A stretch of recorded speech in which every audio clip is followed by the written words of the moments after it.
Temazo este que estaba pasando. Bueno, llegó el momento de la comunicación mítica. Marisol Falvo está en línea con nosotros. Marisol, ¿cómo estás? Hola, ¿qué tal? Te saludo a vos, a todos tus oyentes. Un placer poder estar hablando con vos. Bueno, para nosotros muy importante un poco de arqueología que hizo Juanchi acá, nuestro productor, porque la verdad estamos tras un misterio y tiene que ver con la editorial de tu familia. Contanos un poco la historia, porque la verdad que fue, digamos, empezamos como a festejar cuando nos enteramos que efectivamente vos formabas parte de la familia de la editorial. Bueno, la verdad que fue todo un trabajo que hizo José Rubén Falvo Vilches, ese es su nombre completo, y él es el creador de Falvo Librero Editor. Falvo Librero Editor era porque tenía su librería y desde ahí, que funcionaba como espacio de reunión y de encuentro de tantas mentes brillantes de la época, sobre todo de una década del 60 al 70. Sí. Era el lugar donde se reunían, se sentaban a tomar un café, descubrían curiosidades, donde se editaba a gente que nadie quería editar, donde eran como las jóvenes mentes brillantes que estaban buscando su lugar dentro del mundo de los libros o poder tener su primer libro. Y bueno, y ahí encontraban la oportunidad en la librería, ¿no? Claro. Y esto de la profesión del librero del tío Pepe, que empezó trabajando en Fausto como librero. Ajá. Y después se fue haciendo su camino, estuvo trabajando en otras librerías, en una generación, ¿no?, que el librero era un personaje muy importante, era el que te ayudaba a armarte tu propia biblioteca y el que te orientaba por las lecturas también, porque todo lo que comprabas el librero ya lo había leído, conocía y te informaba del mundo alrededor de ese libro que había. El catálogo de Falvo, en esta década de más o menos funcionamiento que vos expresabas también, ¿cuánto aproximadamente, no te voy a pedir el número exacto, pero cuántas publicaciones habrá tenido? Y tuvo más de 200 publicaciones. Claro. De las cuales algunas se encuentran, otras no. Algunas se encuentran a unos números que son imposibles, como uno sabe que no lo vale, pero es como detectan que estás buscando una curiosidad y entonces los cobran disparates. Entonces hay que estar también como muy atento. En una época que yo quería tener toda la colección, o sea, todos los libros que editó, en un momento empecé a comprarlos, lo que encontraba lo compraba, pero tenía como mi límite, ponele que sería como un 200 pesos en aquel momento. Claro. Entonces sabía que si estaban a eso, menos de eso, los podía comprar y si no, no.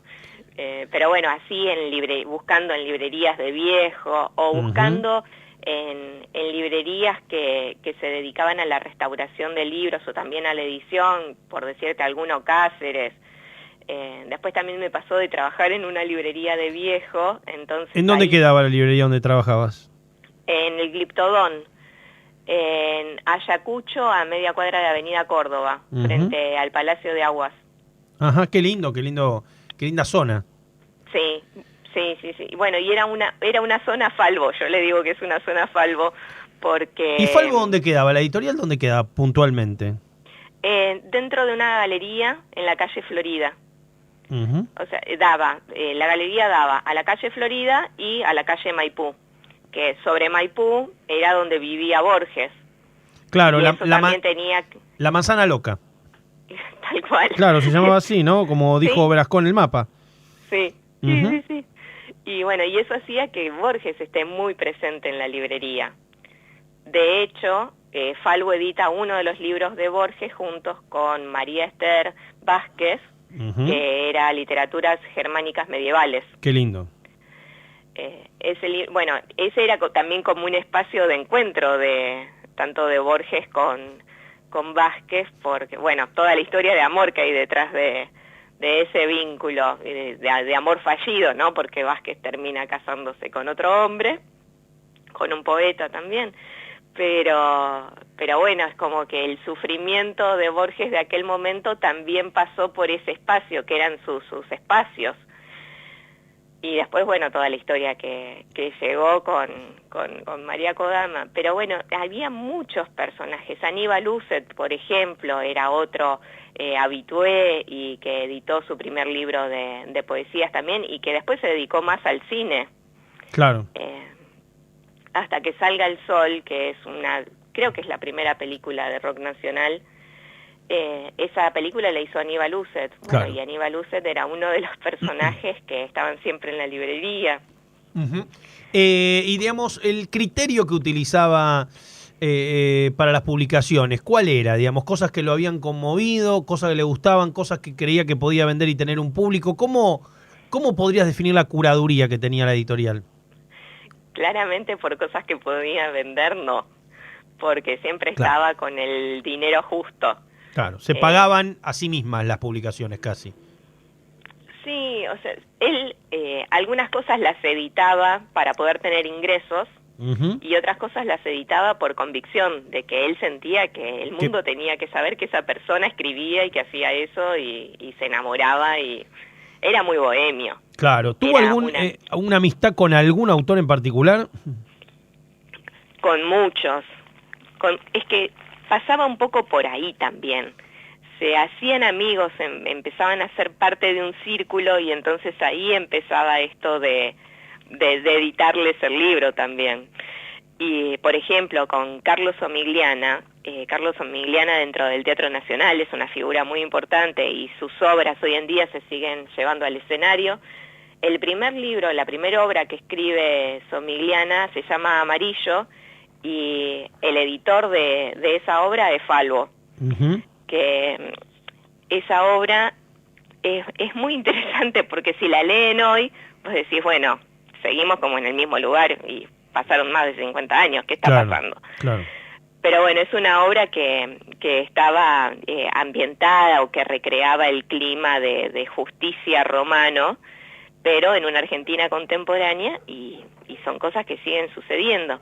Y esa obra se llevó al escenario y es uno de los pocos libros de Falvo que tiene una foto en la tapa, una foto de una escena real que era una escena de la obra, donde aparece Alba Mujica, que Alba sí era una de las amigas de Falvo. Alba Mujica fue una actriz muy importante del momento junto con Rodolfo Bebán, que también formaba parte del espectáculo. Otro actor que conocemos mucho y formaba parte del espectáculo es Juan Carlos Pupo. Y ellos protagonizaban Amarillo. Y en esa foto que ilustra el libro están algunos de ellos, está Alba Mujica, así como muy impoluta e imponente, y Alba Mujica era una de sus amigas. Él era muy amigo de mujeres, tenía muchas mujeres que lo acompañaban y que lo seguían y que le confesaban sus secretos. ¡Qué bueno! Pero era muy bohemio, le gustaba mucho la cultura, le gustaba mucho la moda, le gustaba vestir bien. Siempre estaba dentro de ese mundo, o sea, escritores, poetas, danza, teatro. El alimento de él era la cultura y esa vida. Estaban inmersos en ese ambiente, eran amigos entre ellos y consumían mucho todos esos productos. Por decirte, dentro del mundo de la danza, Oscar Araiz era como su coreógrafo favorito. Claro. Y Oscar Araiz es un hombre que hoy sigue trabajando, sigue haciendo sus coreografías y sigue brillando en Argentina y en el mundo con todo su trabajo. ¿Él nunca se publicó a sí mismo? No. Escribió algunas notas para algunos periódicos, tipo columnas culturales, ese tipo de materiales, pero no, nunca escribió. En algún momento tenía ganas de escribir una carta a un general del sur o algo similar que nunca se concretó. Sí hubo algún esbozo, alguna cosa, pero nunca se concretó. De hecho, él muere en el exilio, en un momento que un cura amigo le dice, mira, es momento de irte, acá no tenés mucho por hacer, son más los problemas que las soluciones que podés llegar a encontrar. Claro. Y si no te vas ahora, tal vez no lo podés contar. Y así es como se tuvo que ir, y es por eso que muere en Roma, en Italia. Nosotros estamos buscando un libro casi imposible de conseguir, que es Invitación a la Masacre. ¿Vos decís que puede llegar a haber más de un ejemplar dentro de los depósitos que quedaron de Falvo?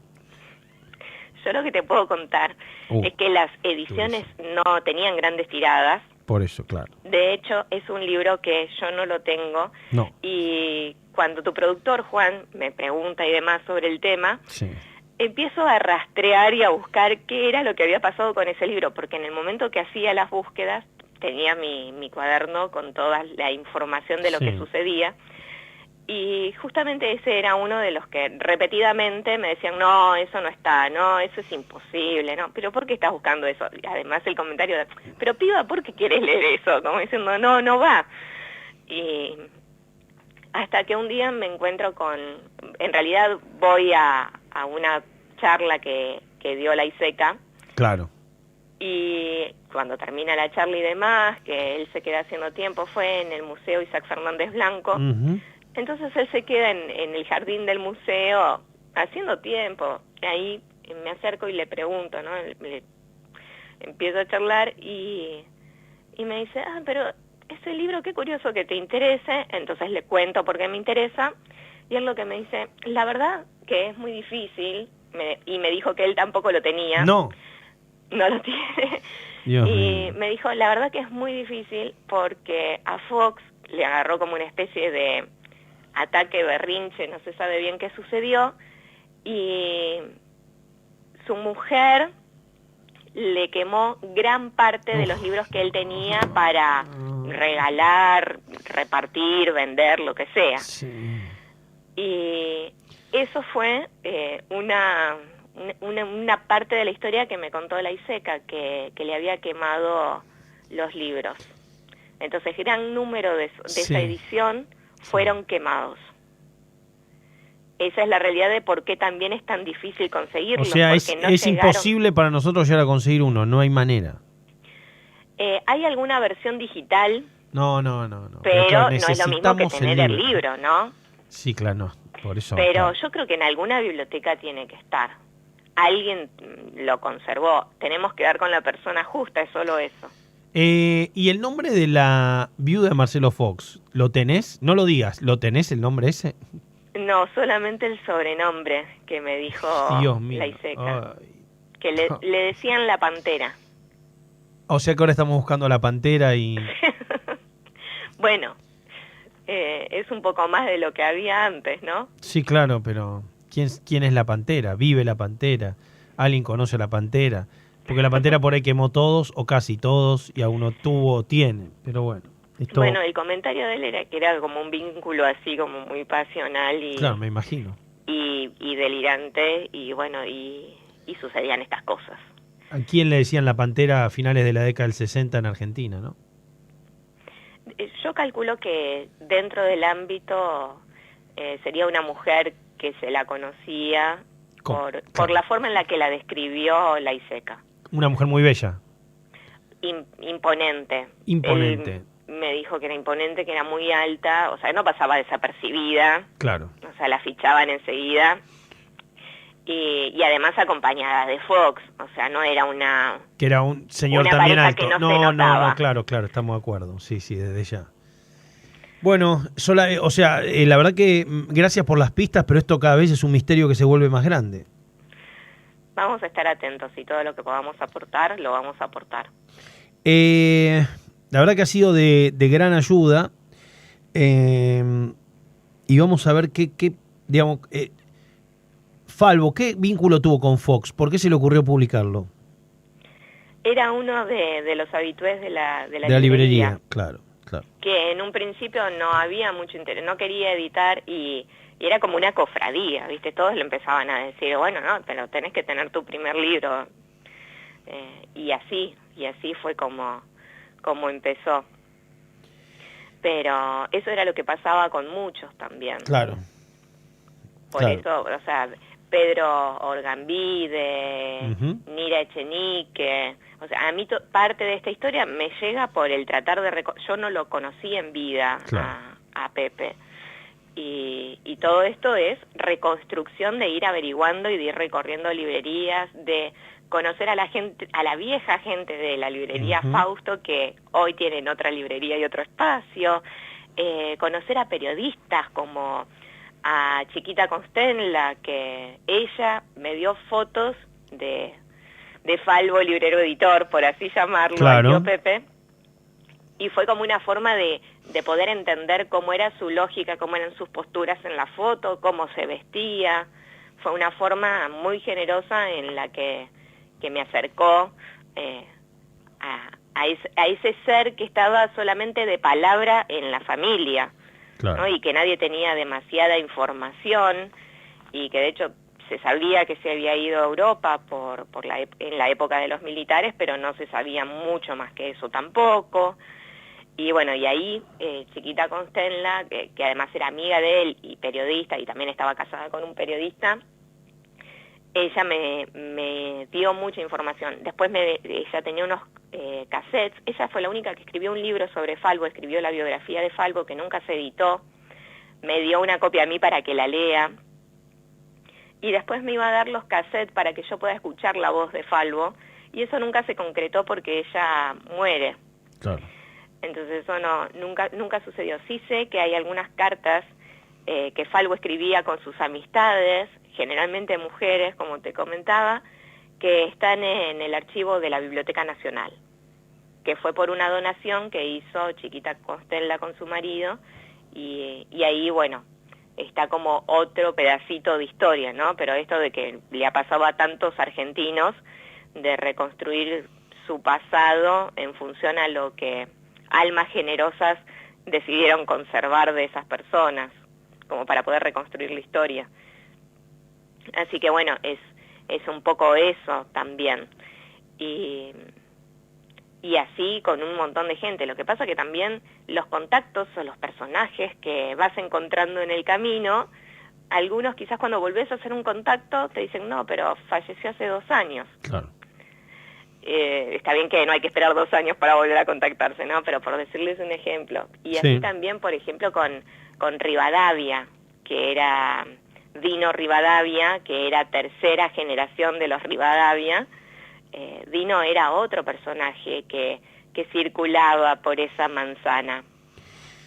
Bien, bueno, vamos a ver cómo continúa la investigación. Si tenés algún dato, por favor, pasale a Juanchi. Nosotros vamos a seguir viendo quién es la Pantera y dónde conseguir finalmente un ejemplar de invitación a la masacre físico para poder trabajar con él. Bueno, muchas gracias, Marisol, la verdad que... No, gracias a ustedes, gracias por recordar a estamos... todos estos grandes personajes de la historia cultural argentina. Y si ustedes se enteran algo de Falvo, nos vamos intercambiando. No, pero por favor, desde ya.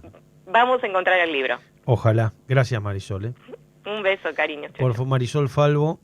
Ahora tenemos la marca y la pista de la Pantera. Veremos cómo continúa esto. Gracias.